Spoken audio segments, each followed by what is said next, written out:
복음이 고플 때 복음 한 끼. 여러분 36페이지를 보시면서 오늘 육의 영역과 영의 영역, 우리가 육의 영역에 속해 살게 되면 사도 바울의 고백처럼 오호라 나는 곤고한 사람이로다, 누가 나를 이 사망의 몸에서 건져내랴라는 고백을 할 수밖에 없습니다. 그야말로 진짜 좀비의 삶이죠. 제가 이번 쓴 책에서 좀비를 좀 설명을 많이 해놨는데, 영어로 좀비라고 하는, 인간도 아니고 귀신도 아니고 산 것도 아니고 죽은 것도 아니고, 저는 우리 자녀들이 이 좀비처럼 살면 안 된다. 그래서 생생하게 생명력 있게 예수 그리스도의 그 생명력을 가지고 멋진 인생을 살기를 바라는 마음을 가지고 있습니다. 그런데 많은 사람들이, 많은 그리스도 가정의 청년들이, 어린이들이 육의 영역에 속한 삶을 살고 있습니다. 육의 영역에 속한 삶의 특징은 지난 시간에 말씀드린 대로 성취 욕망이 크다. 성취감과 욕망이 극대화되고 있다. 이런 사람은 지치겠죠. 금방 지치고, 성취가 잘 될 때는 조금 나은데 도파민 때문에 그렇지 않을 경우에는 엄청난 우울증에 시달리게 될 것입니다. 사람 중심으로 산다. 그 다음에 자기만족, 우월감 또는 열등감에 의한 헌신 위주의 삶을 살게 된다. 그리고 자기에게 주어진 재능을 좋은 데 쓰지 못하고 감각적 신앙으로 끌고 가버린다. 은사 중심의 삶, 은사 중심의 신앙생활. 영의 영역에 속한 사람들은 예수 그리스도와의 연합을 갈망한다. 주님을 향한 갈망. 지난 시간에 그 갈망에 대해서 설명해 드렸는데, 이 목이 마르다, thirsty, 우리가 목이 마르다라고 하는, 정말 목이 말라서 지금 막 목이 다 죽으려고 하는 이 정도의 갈망을 말합니다. 의존 갈망, 연합 갈망, 그리고 복음을 먹으려는 갈망. 이 사람들은 예수 그리스도의 성품을 그리워하며 그 성품을 가지고 살기를 원하죠. 그래서 이 사람들이 그 성품을 갖게 될 때 나타나는 은혜, 이것은 역동적 정상적 신앙으로 인도하는 힘이다, 능력이다. 하나님의 선을 이루게 하는 열정의 원동력이다. 그러므로 이제 왼쪽과 오른쪽은 완전히 다르다. 왼쪽과 오른쪽은 완전히 다른데 어떤 사람들은 이 양쪽을 오가며 살고 있다. 왔다 갔다 한다. 그게 이제 로마서 7장의 사도 바울의 삶이다. 육은 자족하는 마음을 나타낸다. 이 자족이라는 것은 하나님이 주신 것에 대한 만족이 아니고 자기가 자기 마음대로 하려고 하는 그것을 자족이라고. 이 육의 자족은 영의 자족하고 다릅니다. 영에 충만한 사람도 자족하는 삶을 삽니다. 근데 영으로 사는 사람의 자족은 하나님이 주신 것에 대한 감사예요. 불만이 없습니다. 5달란트를 주시면 그것도 감사. 2달란트 주시면 그것도 감사. 1달란트만 주셔도 감사. 20살 때 들어가셔도 감사. 50살 때 들어가셔도 감사. 이래도 감사, 저래도 감사. 그게 자족이에요. 근데 왼쪽의 자족은 자충성입니다. 육은 각자의 필요를 충족시키기 위해 스스로 발전시켜온 삶의 기술이라는 뜻입니다. 우리가 육이라고 할 때 잘못하면은 이 몸뚱아리, 바디, 플래시 이런 거를 육이라고 생각해서 자꾸 이걸 괴롭히는 사람이 있어요. 그래가지고 뭐 밥도 안 먹이고, 그러니까 이제 나는 금식을 해야 돼. 왜요? 나는 욕심이 너무 많아. 욕망을 죽이기 위해서는 금식을 해야 돼. 그건 지금 뭔가 지금 목표가 잘못된 거예요. 다시 말해서 이 몸을 학대하는 것으로 자기 자신의 그 육을 죽인다. 이건 좀 약간 목표가 잘못된 거고요. 각자의 필요를 충족시키기 위해 스스로 발전시켜온 삶의 기술이라고 하면은 자기 안에 이 패턴이 있어요. 기술이 있어요. 그게 뭐냐? 평생 동안 지금 이 나이 먹도록 자기가 자기 인생을 지금 이끌고 왔어요. 힘드시죠? 얼마나 힘드세요? 특히 대한민국의 남자들은 얼마나 힘들겠어요. 가정을 먹여 살려, 그 다음에 자기가 어려서부터 정해놓은 목표를 이루기 위해서 열심히 살았어요. 그런데 그게 참 인간 세상에서는 선한 거예요. 멋있는 거예요. 바람직해요. 그런데 이제 이걸 가지고 하나님께로 왔더니 너 왜 그렇게 사니? 수고하고 무거운 그 짐을 왜 나한테 안 주니? 이러시는 거예요. 아니 이게 뭐지? 남자들이 신앙 갖기가 어렵습니다. 남자들이 기독교 신앙 갖기가 어려운 게 뭐냐면은 만약에 정말 저 사람이 말하는 대로 살면은 쪼다 같아 보이는 거야. 아니 어떻게 그럴 수가 있어? 내가 왜 할 수 있는 거를 왜 안 하고 왜 누구한테 맡겨? 아무리 신이라도 그렇지. 내가 할 수 있는 건 내가 해야 되지 않아? 이렇게 이런 생각을 가지고 오랫동안 살아온 그 기술, 패턴 또는 죄, 하나님과 별개로 살아가려고 하는 죄, 이 죄의 가장 기본적인 개념이 뭐냐면 하나님 없이 살려고 하는 것, 하나님이 아닌 내가 내 인생의 주인이 되려는 것, 이게 죄라고 그랬어요. 그 죄를 자꾸 죄를 짓는 습성, 이런 것, 고집, 이게 이제 육의 특징입니다. 육의 길은 주님과 관계없이 자족하려는 자세, 스스로를 만족시키기 위해 최선을 다해 사려고 애쓰는 삶의 태도. 그래서 이런 사람들은 자기 결정, 자기 훈련, 자기 만족감, 여기에 아주 충실합니다. 왜 나빠요, 이게요? 이게 왜 나빠요? 만약에 지금 이 복음한 길을 교회 안 다니는 분이 듣고 있으면 별꼴을 다 보겠네. 그게 왜 문제야? 아마 이러실 거래요? 기독교가 종교가 아닌 이유. 기독교인은 의지로 되지 않아요. 나 기독교인으로 살 거야. 그런다고 되는 게 아니에요. 왜냐하면 너무 다른 거야, 지금. 우리가 세상에서 배워온 것과 완전 다른 거야. 이 세상에서는 그래, 네 스스로 결정하고, 네 스스로 밥 먹고, 네 스스로 옷 입고, 네가 알아서 네 인생을 개척해 나가라. 열심히 살아야 돼. 자, 이제 엄마는 이제 더 이상 터치 안 할게. 자, 네 인생은 네가 잘 살아. 이게 보통 우리가 영화나 뭐 위인전에 나오는 이야기예요. 우리가 알고 있는 위인들은 그 고생하면서 자기의 목표를 세우고 그 목표를 이루기 위해서 밥도 안 먹고 잠도 안 자고 노력해서 얻어낸 거예요.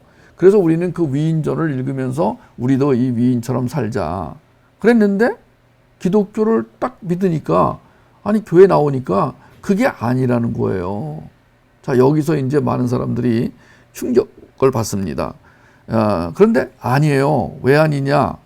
자, 만약에 우리가 우리 힘으로 살아가는 것이 맞다면 예수 그리스도는 이 땅에 오실 필요가 없었어요. 예수 그리스도가 이 땅에 오신 이유는 뭐냐면 이 땅에 오셔야 우리와 함께 사실 수가 있으셨거든요. 그냥 하나님이 저 멀리 계셔가지고 거기서 명령만 내려 디디디디디디 마치 그 간첩한테 스파이들한테 이렇게 지령을 하듯이 말이지. 오늘은 남쪽으로 가지 마라. 뭐 내일은 북쪽으로 가라. 그 다음에 너는 이제 50살 될 때까지 교회를 2개 세워야 된다. 그리고 40살 될 때까지 장로가 안 되면 인간도 아니다. 장로가 된 다음에 재산을 10억 이상 안 모으면 넌 기도 안 한 거다. 뭐 이렇게 계속해서 하나님이 지령을 내려가지고 우리가 그 지령대로 사는 존재가 아니라는 거예요. 기독교를 그렇게 오해하면 안 된다는 것입니다. 그러면은 이제 영으로 사는 삶, 그리스도 영이라는 것은 그리스도의 생명력을 나타내는 성경 용어입니다. 영은 자기를 부인하고 십자가로 가게 합니다. 이 영이라는 것은 그냥 영이 아니에요. 성령을 말하는 거예요. Holy Spirit, 성부, 성자, 성령, 그 중에 성령이에요. 그냥 성령, 그러면 또 그것도 한계가 있습니다.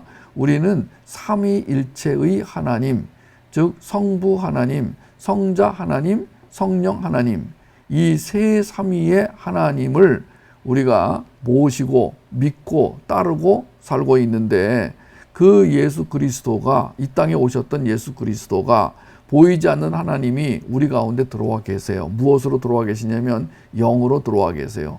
근데 그 영을 지금 말한 인격을 가지신 성령, 그 성령께서는 우리를 부인하게 하세요. 내가 나를 부인할 수 없어요. 인간은 자기를 부인하면 시체가 되거든. 아무것도 아닌 게 되거든. 그러니까 부인할 수가 없어. 그런데 하나님은 부인하게 하세요. 만약에 스스로 부인하지 않으면 고난을 통해서 부인하게 하세요. 완전히 그야말로 진짜 뭐 진공 상태가 된 것처럼 고난으로 인도해 가신 경우가 많습니다. 고집 부리다가는 진공 상태가 될 때까지 내려가요. 아주 극한적 상황까지 내려가서 거기서 이제 항복, 완전히. 여러분 그러시지 맙시다. 우리는 오늘 복음 한 끼를 드시는 분들은 그렇게 아주 완전히 눌려서 항복하지 말고 웃으면서 항복합시다. 먹을 거 다 먹고 항복합시다. 예, 우리가 지금 이 태풍을 만나기 전에 항복합시다. 따뜻한 햇살이 내리쬐을 때 항복합시다. 오늘도 주님 앞에 항복. 예, 이건 무슨 뜻이냐면 주님이 알아서 해주십시오. 예, 그 뜻이에요. 그러니까 그렇게 우리 안에 계시는 성령께서는 우리를 그렇게 만들어 가시고 이끌어 가신다, 그런 뜻입니다. 이 사람은 모든 삶의 관점을 생명력 관점에서 봅니다. 예, 생명력 관점에서. 그러니까 육에 속한 사람은 종교적 관점에서 삽니다. 종교라는 것은 노력한 대가가 있습니다. 드리면 받는다입니다. 그러나 이 생명력 관점에서는 딱 하나, 붙어 있어야 열매 맺는다. 생명력 관점을 가진 사람의 그 중요한 뭐라 그래요? 우리가 그 삶의 목표 또는 뭐 캐치 프레이드 프레이즈 아주 여러 가지 말할 수 있겠지만은 지금 종교적 관점의 삶은 드리면 받는다. 많이 드리면 많이 받고 적게 드리면 적게 받는다. 안 드리면 국물도 없다. 이게 이제 종교적 관점으로 살아가는 사람의 캐치프레이즈라면 생명력 관점으로 살아가는 사람은 붙어 있어야 열매 맺는다. 붙어 있자. 예. 그 다음에 복음을 먹어야 영이 산다. 복음을 먹자. 와우. 자, 여러분 여기 점검이 다 끝났죠, 이제. 여러분은 어느 쪽 삶을 살고 계세요? 왼쪽 삶을 살고 계세요? 오른쪽 삶을 살고 계세요? 만약에 왼쪽, 지금 육에 속한 특징을 나타내는 삶이라면 빨리 오른쪽으로 넘어오시기를 바랍니다. 어떻게 넘어올 수 있어요? 로마서 8장에 6에서 0으로 넘어가는 그 원리가 로마서 8장에 있습니다. 예, 로마서 8장이 얼마나 중요한지. 로마서 8장은 정말 읽으면 읽을수록, 묵상하면 묵상할수록, 암송하면 암송할수록 로마서 8장의 내용이 그냥 막 이거 외울 때마다, 읽을 때마다 그냥 그 보석 같은 그 하나님의 말씀, 약속, 축복이 그냥 나한테 살아나는 것을 보게 됩니다. 로마서 8장에 들어가면은 우리가 어떻게 성령님으로 살아서 어떻게 그 충만하고 멋지고 풍성한 삶을 살 수 있는가가 나옵니다. 그리고 거기에 하나님의 약속, 분명한 약속, 너의 인생은 어떻게 살아도 해피엔딩이다. 엉터리로 살아도 해피엔딩이다. 왜? 내가 그렇게 만들 거니까. 이것이 로마서 8장 28절에 나오는 말씀입니다. 로마서 8장 30절에는 미리 아신 자들, 난 이 로마서 8장이 정말 보석 같은, 원래 로마서가 신약의 꽃이에요. 그러니까 꽃도 그냥 뭐 흐지부지한 꽃이 아니에요. 백합보다 훨씬 고귀하고 장미보다 훨씬 화려한, 안개꽃보다 더 아슬아슬한 그런 정말 로마서는 성경의 꽃밭, 꽃 중에 꽃. 그러니까 로마서를 제대로 공부하고 로마서의 내용을 묵상하고 있는 사람과 그렇지 않은 사람과는 차이가 많습니다. 그럼 로마서 중에도 8장, 이거는 뭐 꽃이라고 말할 수 없어요. 이거는 보석, 다이아몬드, 이렇게 말할 수 있습니다. 그래서 여러분, 내가 그럼 어떻게 영으로 살 수 있습니까? 제가 이제 6에서 0으로 넘어오십시오. 6에 속한 자의 삶에서 성령 충만한 자의 삶으로 바뀌었으면 좋겠습니다. 하나님이 그렇게 살게 해주시기를 빕니다. 고난을 통하지 않고도 자발적으로 6에서 0으로 바뀝니다. 어떻게 하면 할 수 있느냐? 제가 다 답을 드렸습니다. 로마서 8장을 한 3번만 읽으시면 이거구나 이렇게 알 수 있게 되고, 만약에 로마서 8장을 3번 읽었는데도 모르시면은 제가 기회를 내서, 시간을 내서 로마서 8장을 알기 쉽게 잘 설명해 드리도록 하겠습니다. 그 밑에 낮은 울타리에서 배운 양육의 핵심, 복음사역, 회복사역, 문화사역의 융합을 자신의 말로 써보라, 괄호하고 자녀에게 하듯 그랬습니다. 저희는 지금 이 복음 한 끼라는 이것을 낮은 울타리 사역 안에서 여러분에게 공급해 드립니다. 그럼 낮은 울타리 사역은 목표가 다음 세대, next generation, 다음 세대를 건강하게 양육하는 것이 낮은 울타리가 받은 사명인데, 다음 세대를 건강하게 양육하기 위해서 하나님이 세 가지의 사역을 주셨습니다. 복음사역, 회복사역, 문화사역. 그래서 제가 늘 이것을 여러분의 말로, 여러분의 입으로 쓰고 말해 보세요 하는 이유가 굉장히 중요하기 때문에 그렇습니다. 이 세 사역이 융합이 돼야 되는 이유는 종교적 삶의 틀에서 벗어나야 하기 때문에, 첫 번째 이유가 지금 많은 사람들이 교회를 다니면서도 종교인으로 살아갑니다. 종교인으로 산다는 것은 기독교를 종교로 잘못 알고 있다는 거예요. 여러 개 종교 중에 하나를 믿고 있다고 생각을 합니다. 그런데 여러분, 분명히 말하지만 기독교는 종교가 아닙니다. 그러니까 종교적 삶을 사는 사람은 인식이 잘못된 거예요. 그러니까 인식만 바꾸면 돼요. 뭘 바꿔요? 기독교는 종교가 아니다. 여러 번 제가 말씀드렸으니까 그동안 복음 한 끼를 잘 드신 분들은 제가 설명 안 해도 알겠지만, 오늘 복음 한 끼를 처음 드시는 분들을 위해서 조금 더 보충 설명하면, 종교는 인간이 만들었어요. 그러나 기독교는 하나님이 만드셨습니다. 종교는 인간이 신을 찾아가는 과정에서 형성이 됐습니다. 그러나 기독교는 하나님이 우리를 찾아오심으로 기독교가 형성이 됐습니다. 종교는 인간이 원하는 소원을 성취하는, 거기에 목표가 있습니다. 그러나 기독교는 예수 그리스도가 주시려는 복, 거기에 복에 초점이 있습니다. 놀랍게도 그것이 십자가의 삶입니다. 보혈, 예수의 보혈이 가득 묻어 있는 삶, 그것이 복이라는 것입니다. 요 복의 비밀을 알게 될 때 완전히 새로운 존재로 이제 태어나게 되는 것이죠. 거듭나게 되는 것이죠. 바뀌게 되는 것이죠. 여러분, 기독교가 종교가 아니라는 이 대명제, 여기에서 이제 우리는 출발을 해야 모든 것이 착착착착 풀리게 됩니다. 그러나 기독교가 종교라고 할 때 풀리지 않는 게 한두 가지가 아니에요. 그 중에 하나가 뭐냐? 왜 교회생활을 이렇게 열심히 했는데 왜 나의 재산은 늘어나지 않는가? 왜 그렇게 하나님에게 열심히 봉사했는데 왜 나는 암에 걸리는가? 왜 우리가 그렇게 교회에 가서 열심히 충성 봉사를 하고 선교지에 가서 목숨을 걸고 선교까지 했는데 왜 자식이 갑자기 말라리아로 죽는가? 여러분, 수많은 문제들 속에서 우리는 계속 왜? 종교인들이 가지는 질문이 그거예요. 그래서 그 왜라는 질문을 하다가 이제는 하도 안 풀리니까 아예 그냥 다 내려놓는 거야. 이제는 다 비워버리자, 이제는. 그래서 무의 자리로 돌아가자. 없을 무의 자리로 돌아가자. 그렇게 질문하는 것 자체가 바로 애착이 있기 때문이다. 애착을 끊어버리자. 그래서 종교 중에 그래도 고상하다고 하는 종교들 보면은요, 명상을 통한 수련, 그 수련의 내용이 뭐냐? 마음 다스리기. 마음을 다스린다는 것은 뭐냐? 그러니까 어떤 마음이 들 때 그걸 내가 끊어버리는 거예요. 매정하게 끊어버리는 거예요.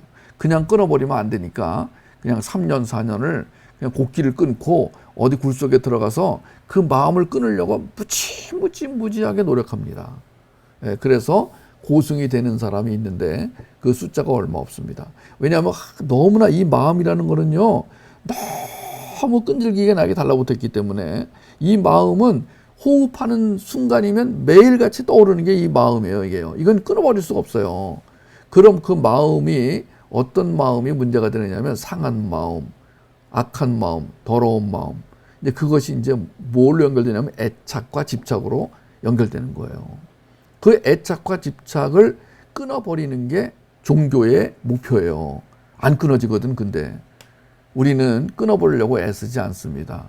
우리는 그 애착과 집착을 일으키는 이 나가 아니라 바로 예수 그리스도 안에서 새롭게 얻은 그 생명, 그 생명체가 가지고 있는 삶의 특성, 이것을 내가 그 특성대로 살겠다는 소원, 마음의 소망을 가지고 그렇게 살게 해달라고 기도했더니 그런 삶의 그 원인 제공자, 그런 삶을 살게 하시는 주체가 그렇게 살게 해 주시더라. 이것이 기독교 신앙생활의 간증입니다. 그래서 이 세 가지 사역이 융합되지 않으면 입체적으로 생통분창변 5 지저스 파워의 열매를 맺기가 어렵다는 것입니다. 자, 우리는 이 세상에 살아가는 동안에 열매를 맺는 나무로 살아갑니다. 우리의 정체성에 대해서 뭐 자녀, 종, 제자, 청지기, 편지, 향기, 대사, 그리고 나무라는 것도 있어요. 우리가 한 그루 나무야. 지금 한 그루 나무인데 무슨 나무냐면 열매를 맺는 나무야. 다 열매를 맺어야 돼. 열매를 맺지 않는 나무는 하나님이 찍어 버리셔요. 그러니까 이 찍는 순간이 뭐 언제 찍는지 그건 사람마다 다릅니다. 어떤 사람은 죽을 때 찍혀나갈 수가 있고, 어떤 사람은 벌써 살아있는 동안에도 찍혀서 완전히 저주받은 인생이 있어요. 아, 저 사람은 저주받은 사람이다, 이거는. 여러분, 하나님께 축복을 받은 사람이 있고 저주를 받은 사람이 있습니다. 그러니까 고난을 당해도 축복을 받은 사람이 있고, 잘 사는 것 같은데 저주받은 사람이 있습니다. 그러니까 우리가 겉으로 볼 때는 돈도 많이 가지고 있고 재산도 풍족하고 부해 보이는데, 없는 게 없어 보이는데 저주받은 삶이 있다는 거예요. 근데 어떤 사람은 그냥 뭐 폐품 주워서 팔고 길거리에 버려지는 쓰레기 주워서 그냥 돈 2,000원, 3,000원 벌고 그걸로 라면 사 먹고, 여러분, 그런데 이 사람이 축복받은 사람인 거예요. 제가 이 얘기하니까 떠오르는 분이 있어요. 최춘선 할아버지. 제가 이제 고향이 김포, 옛날에 김포, 지금으로 말하면 이제 공항동, 방화동이 제 이제 고향이에요. 저희 아버지가 이제 피난 내려와서 거기서 사셨기 때문에 제가 거기서 태어났어요. 근데 거기에 그 공항동, 방화동에 최춘선 할아버지가 맨발로 이 피켓을 들고 예수를 믿으세요. 예수가 유일한 영생의 길입니다. 무슨 있잖아요. 그 리빙스톤이 썼던 모자 있잖아요. 참 특이한 모자가 있어요. 왜 리빙스턴 선교사가 아프리카 갈 때 썼던 모자 있습니다. 이렇게 그 어드벤처 무비에 나오는 그 모자 있어요. 탐험가들이 쓰는 모자. 그거 어디서 구하셨는지 그걸 쓰고, 그 다음에 옷도 허름한 걸 입고 손에 피켓을 들고, 그리고 놀라운 거는 맨날 맨발로 다녔어요. 맨발로. 나는 미친 사람인 줄 알았어요. 그 사람 나타나면 막 뜨끔해가지고 괜히 나한테 뭐 침 뱉을까봐.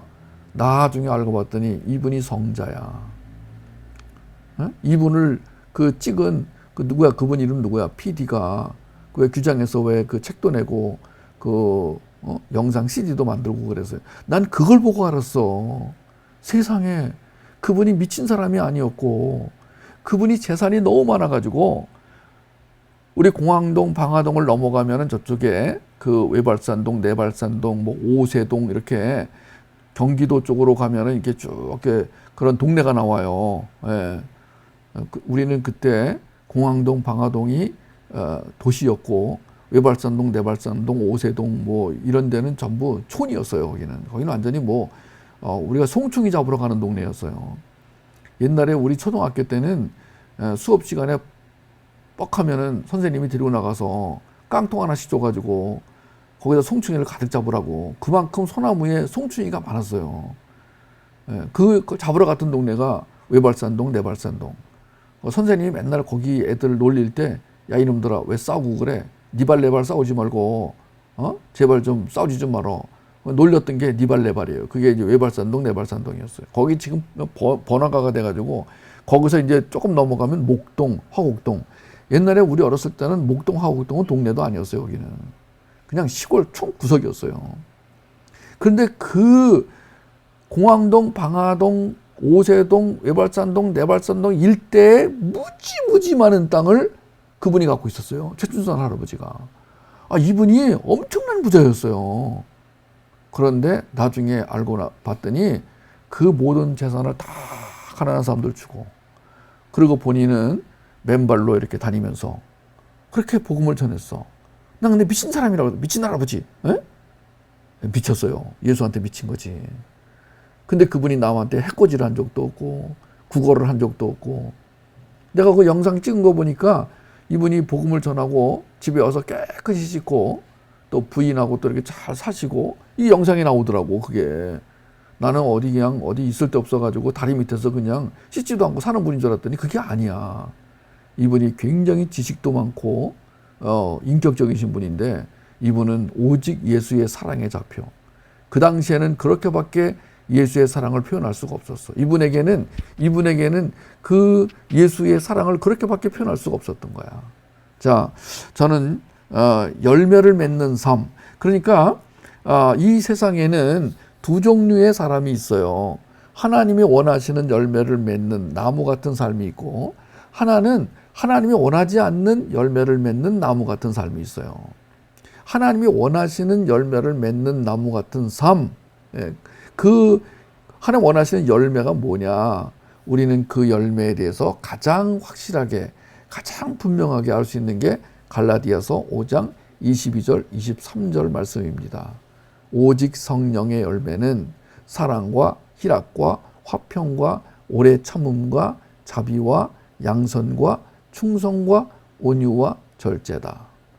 너희한테 그 열매가 맺히면 너희는 축복된 자가 된 것이다. 축복된 자라는 것이 증명이 된 것이다. 너희가 복을 받았다. 내가 블레싱, 너희가 하나님의 복을 받았다. 그 증거가 뭐냐? 너희한테서 열매가 맺히는 거다. 그 열매는 무슨 열매냐? 그 열매가 굉장히 많이 나오는데 성경에 여기저기에 그 열매들이 나와요. 하나님의 백성이 맺어야 할 열매들이 많이 나오는데 그 열매들은 내적인 열매가 있고 외적인 열매가 있어요. 근데 내적인 열매가 먼저 맺혀야 외적인 열매가 맺힌다고 성경이 말씀하고 있습니다. 그 내적인 열매를 우리는 품성의 열매 이렇게 말합니다. 그 품성의 열매가 9가지, 대표적으로, 이건 대표적인 거예요. 그 대표적으로 9가지가 나왔는데 그 9가지를 또 대표하는 게 있어요. 그게 뭐냐? 사랑, 아가페 이렇게 말하는 거예요. 그래서 하나님의 열매를 맺은 사람들에게는 하나님의 사랑이 풍성해지는 거야. 그래서 우리는 사랑할 수 없는 사람을 사랑하게 되는 거예요. 가장 사랑할 수 없는 사람이 누구냐? 자기 자신이에요. 자기 자신. 이것은 인간적으로 육적으로 사랑하는 거하고 다른 거예요. 지금 이것은. 그래서 우리는 그 하나님의 사랑을 가지고 살아가는 존재들인 거예요. 그래서 우리가 왕이라고 그러는데 우리가 왕이 되려면은 뭐 다스리는 뭐가 있어야 될 거 아니에요. 이 세상을 다스리는 자, 이게 왕이잖아요. 뭘로 다스리느냐면 예수님의 사랑으로 다스리는 거야. 우리가 다스려야 할 자가 있으면 찾아가서 예수님의 사랑으로 다스리는 거예요. 힘으로 다스리는 게 아니에요. 권력으로 다스리는 게 아니에요. 우리나라가 잘 된다는 건 또 뭐냐? 잘 먹고 잘 사는 거냐? 아니, 그거 아니고. 잘 먹고 잘 사는데 왜 이렇게 행복하지 않냐? 그러니까 GNP가 높아지는 것도 저는 별로 바람직하지도 않고, 그렇다고 또 찢어지게 가난하게 사는 것도 바람직하지 않고, 오직 오늘 이 복음 한 끼에 의하면은 나는 우리 민족이 바로 하나님이 원하시는 열매를 맺는 민족이었으면 좋겠다. 그 하나님이 원하시는 열매가 뭐냐? 사랑, 희락, 화평, 오래 참음, 자비, 양선, 충성, 온유, 절제인데 이 열매는 인간에게 나오지 않는 열매들이거든요. 그러니까 그러면은 자, 예수를 구주로 믿지 않는 사람들은 아무리 노력해도 이 열매 맺을 수가 없어요. 그럼 어떻게 우리 대한민국이 그러면 하나님의 열매로 가득 차게 되느냐? 그것은 이미 이 열매를 맺어 살고 있는 사람들이 그 열매로부터 향기와 과즙과 그 열매들을 그냥 주는 거예요, 이렇게. 그러면은 수지 맞는 거지 뭐. 여러분, 예수 그리스도를 믿는 사람들에게서 맺혀지는 이 열매가 너무 풍성하다 보니까 그냥 다 주는 거야. 지나간 사람 다 주는 거야. 이 열매가 맺혀도 조금 맺히는 사람은 줄 게 없어요. 아니, 본인도 지금 뭐 이 열매를 가지고 살아야 되는데 누구한테 준단 말이에요, 이거를. 그러니까 이 열매가 풍성하게 맺혀야 돼. 그러니까 이 나무는 열매가 많이 맺혀야 되는데 가장 좋은 나무는 어떤 나무냐? 담장 너머로 뻗은 나무. 이게 무슨 뜻이냐면, 자, 보통 나무는 담장 너머로 안 뻗어갑니다. 집주인이 나무를 심어도 자기 집 안에다 심지 남의 담까지 가게 안 심습니다. 그럼 담장 너머로 뻗어가는 나무는 어떤 특징이 있을까요? 그늘을 만들어 줍니다. 그리고 그 나무에 과일이 맺히면 담장 너머 주인이 따먹어도 되는 나무. 보통 이게 법에 의하면은요, 옆집 나무가 이제 넘어왔어요, 우리 집으로. 근데 거기 열매가 맺혔어요. 그러면 따먹어도 법에 저촉이 되지 않는 걸로 는 알고 있습니다. 그러니까 지금 주인이 나무를 많이 심어가지고 쫙쫙쫙쫙 나무가 쫙 뻗어나갑니다. 이 나무는 옆집만 가는 게 아니라 옆집에 또 옆집에 쫙 뻗어갑니다. 여러분, 열매가 너무나 잘 맺히는 거야. 이게 사과나무든 뭐 감나무든 열매가 탐스럽게 맺혀요. 이걸 먹는데 너무 맛있어가지고. 그러면은 심은 것은 한 사람인데 그 열매를 먹는 사람들은 굉장히 많은 사람들이 먹는 거예요. 하나님, 우리와 우리 자녀가 이 담장 너머로 뻗은 나무처럼 싱싱하게 푸르게, 그리고 그 풍성한 열매를 맺을 수 있도록 축복해 주시옵소서. 여러분에게 축복합니다. 오늘 복음 한기를 듣는 여러분에게 제가 하나님이 주신 축복권을 가지고 축복합니다. 여러분, 그런 나무가 되시기 바랍니다. 그래서 우리가 이 나무로 인한, 나무에서 막 좋은 공기가 나와. 나무가 그 산소를 내뿜어요. 피톤치드 이런 거는 머리를 맑게 하고 생각을 맑게 하고, 그리고 우리 몸을 건강하게 해준다는 거야.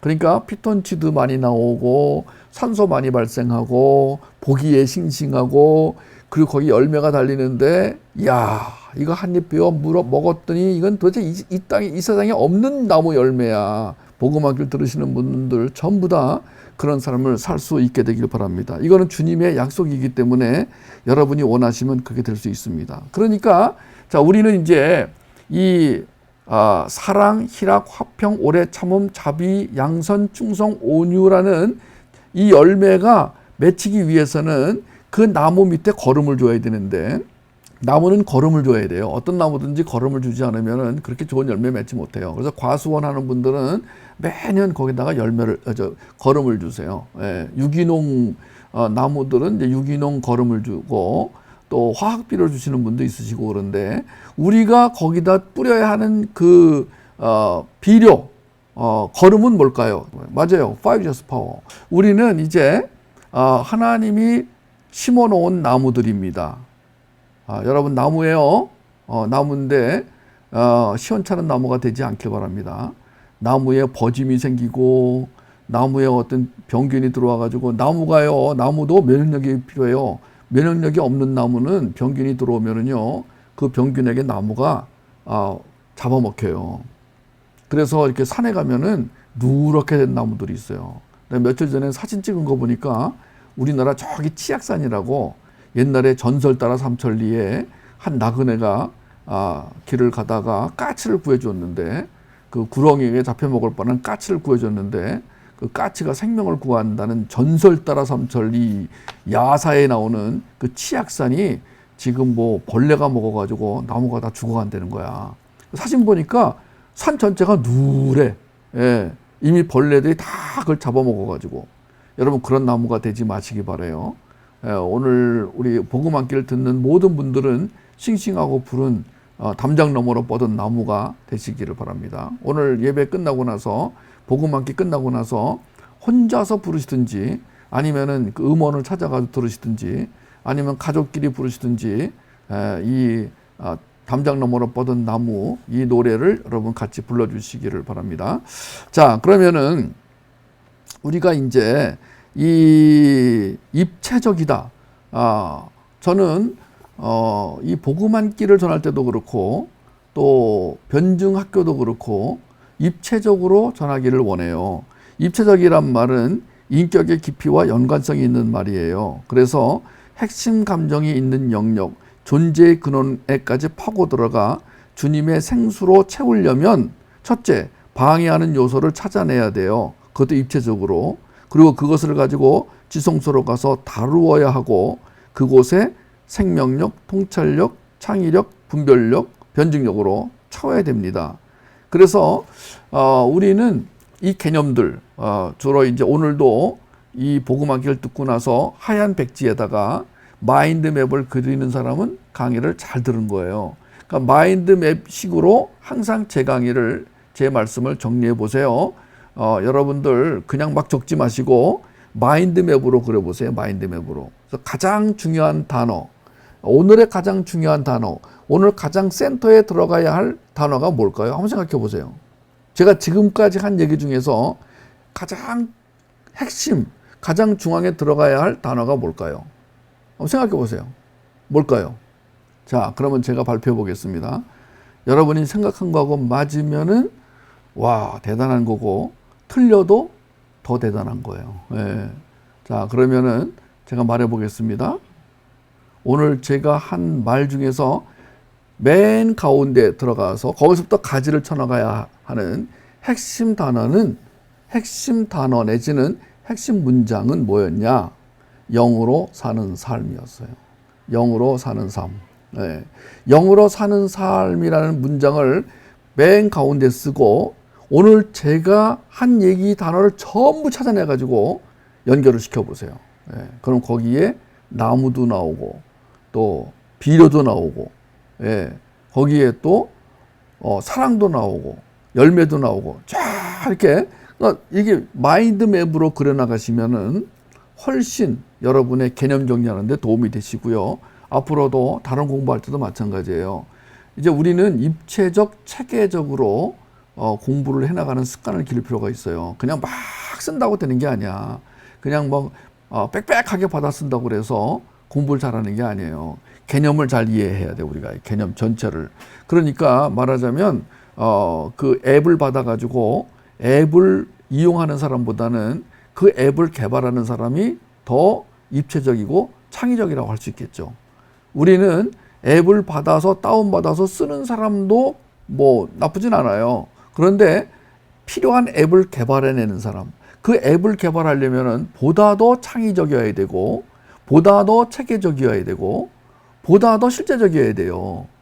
그러니까 저는 여러분들이 이 복음을 먹으면서 정말로 이 세상에 필요한, 하나님이 세상을 다스리기 원해서 여러분과 저를 지금 훈련시키고 계시는데 그러기 위해서는 입체적인 개념이 필요하다, 이런 얘기를 드리고 싶습니다. 자, 37페이지로 넘어가서 거기에 4개의 성경 구절을 찾게 되어 있는데 첫 번째 성경 구절이 에레미야 2장 13절. 이번 과와 관련이 있는 말씀인데 에레미야 2장 13절. 내 백성이 2가지 악을 행하였나니 곧 그들이 생수의 근원되는 나를 버린 것과 스스로 웅덩이를 판 것인데 그것은 물을 가두지 못할 웅덩이들이니라. 이 에레미야 2장 13절은 하나님이 가장 싫어하는 것을 적어 놓으신 거예요. 내가 뭘 싫어하는지 니들이 알기를 바란다. 하나님이 가장 싫어하는 것.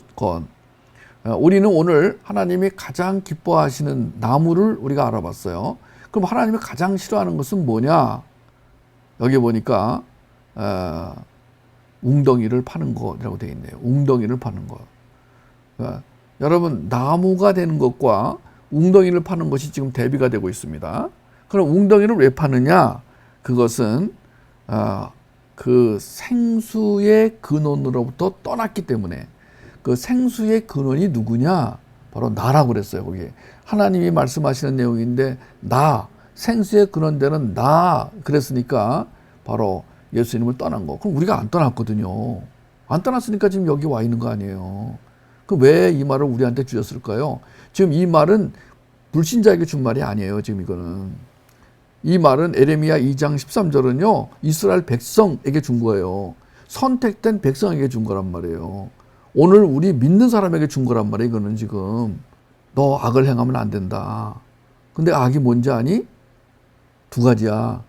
너 악한 거, 악한 일을, 그 뭔지 아니? 2가지야. 첫째는 나를 떠나는 거. 우리 안 떠났어요. 근데 여기 분명히 떠났다고 돼 있거든. 아하. 그러니까 우리가 하나님을 떠날 수가 없어. 우리는 하나님 떠날 수가 없어요.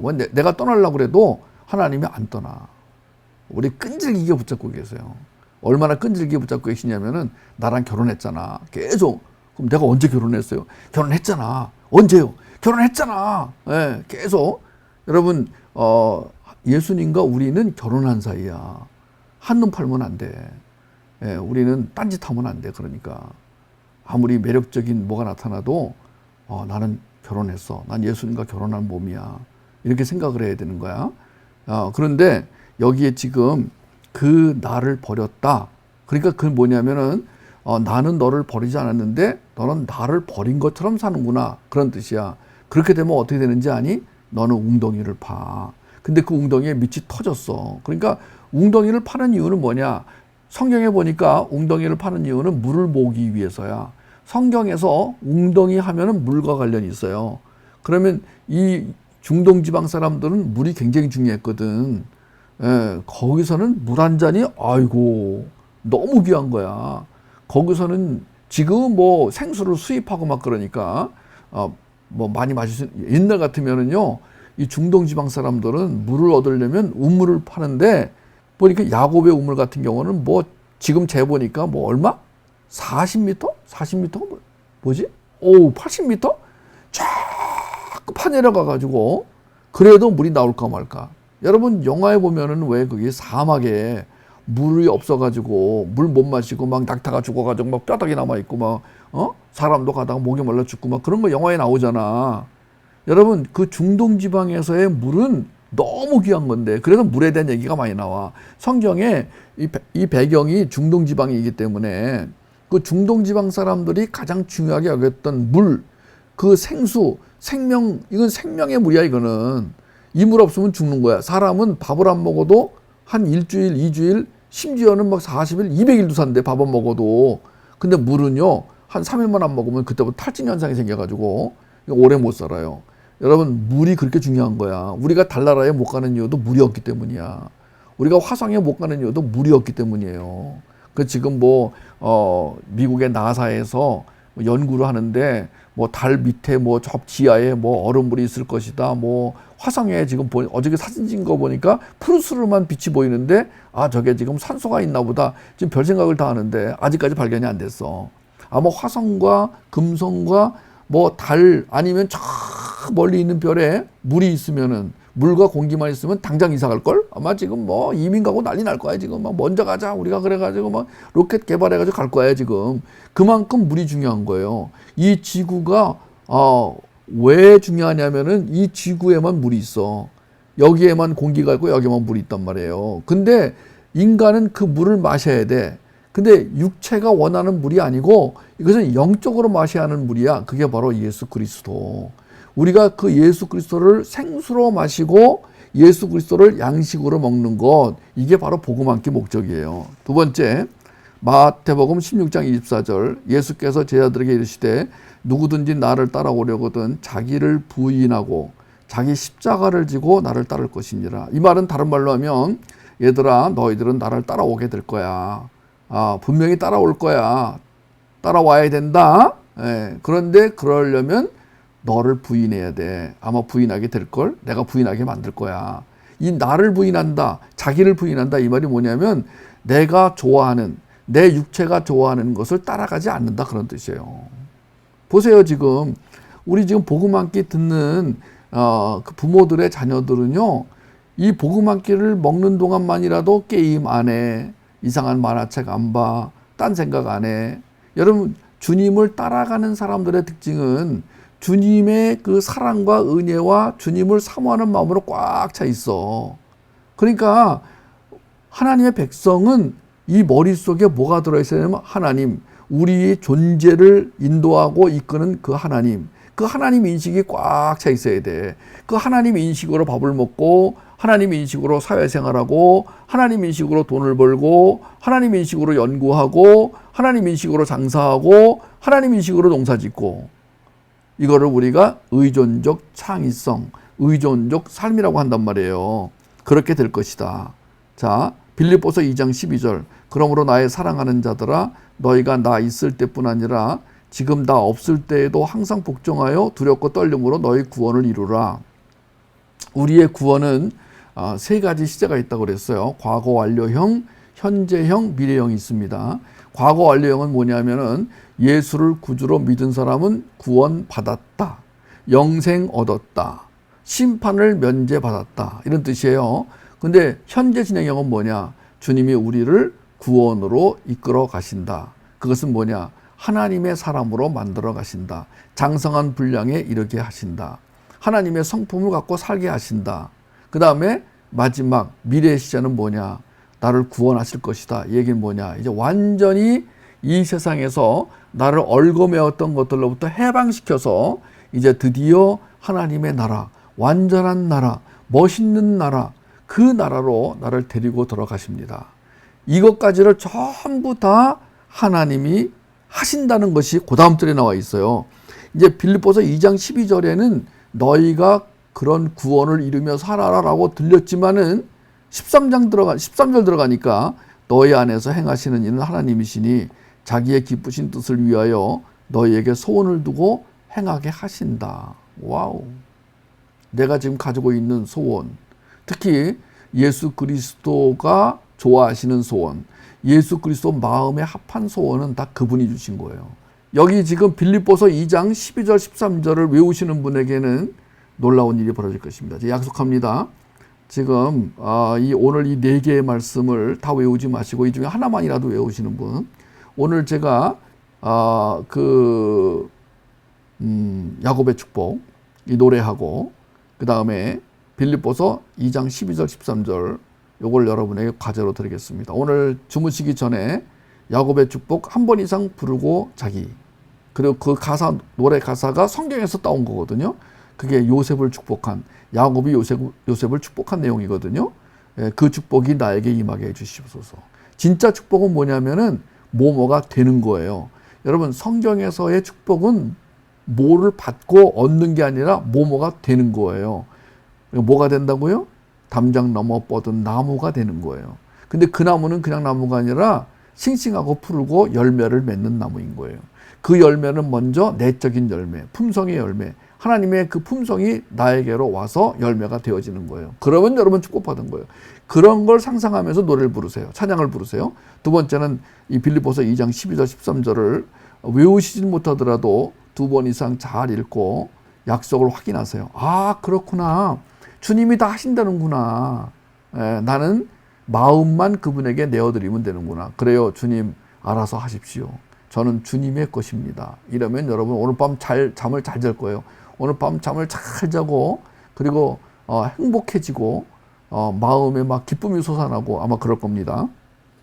로마서 6장 11절에 14절, 이와 같이 너희도 너희 자신을 죄에 대하여는 죽은 자요 그리스도 예수 안에서 하나님께 대하여는 살아있는 자로 여길지어다. 그러므로 너희는 죄가 너희 죽을 몸을 지배하지 못하게 하여 몸의 사욕에 순종하지 말고, 또한 너희 지체를 불의의 무기로 죄에게 내주지 말고, 오직 너희 자신을 죽은 자 가운데서 다시 살아난 자 같이 하나님께 드리며 너희 지체를 의의 무기로 하나님께 드리라. 죄가 너희를 주장하지 못하리니 이는 너희가 법 아래 있지 아니하고 은혜 아래 있습니다. 할렐루야. 하나님은 우리를 법 아래에서 살고 있는 자를 이렇게 데리고 안고 은혜 아래로 데리고 나오셨어요. 예수 그리스도가 나를 위해 피 흘리시면서 그 피 묻은 몸으로 나를 끌어안았어요. 이렇게.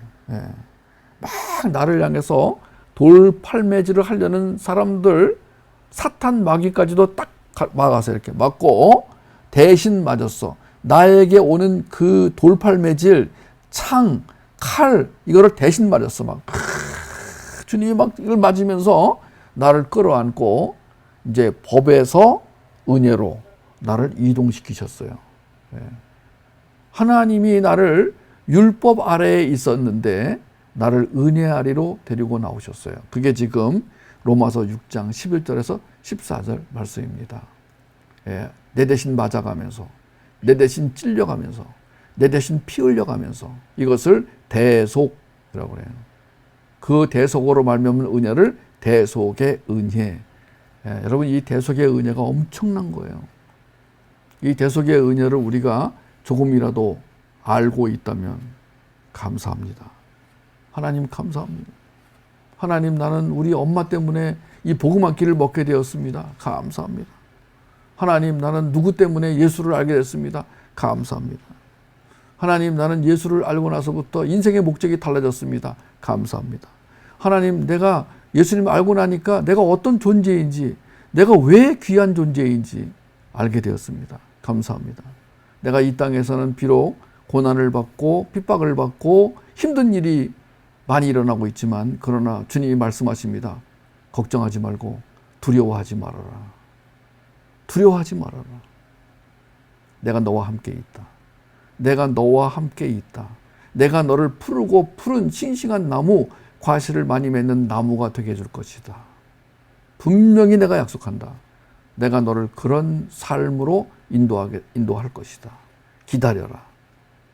기다려라. 조금만 기다려라. 그리고 그냥 기다리지 말고 내가 주는 능력으로 기다려라. 그 능력을 가지고 살면은 거뜬히 이길 것이다. 이기는 정도가 아니라 날아다닐 것이다. 그냥 너한테서 그냥 막 생명력이 막 나올 것이다. 네가 말을 하면 그게 막 그냥 향기가 되어 날아갈 것이다. 나니아 연대기 보니까 아슬란이라는 사자가 휙 하니까 그 돌처럼 굳어졌던 그 이 마법에 걸려서 돌처럼 굳어졌던 그 돌상들이 생명으로 살아나더라고요. 그 아슬란이 예수를 상징하는 거거든요. 제가 복음 변증학교를 위해서 아슬란을 지금 편집해가지고 그 나니아를 가지고 이제 복음 변증학교를 만들었는데 그 아슬란이 휙 하니까 그냥 막 죽은 자가 살아나더라고요. 여러분, 우리가 그런 자들입니다. 우리는 죽어 있는 것 같으나 살아있는 자요.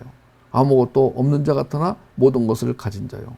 가난한 자 같으나 부유한 자고, 없는 자 같으나 있는 자고, 무기농인 것 같으나 유기농이고, 오줌인 것 같은데 똥이고.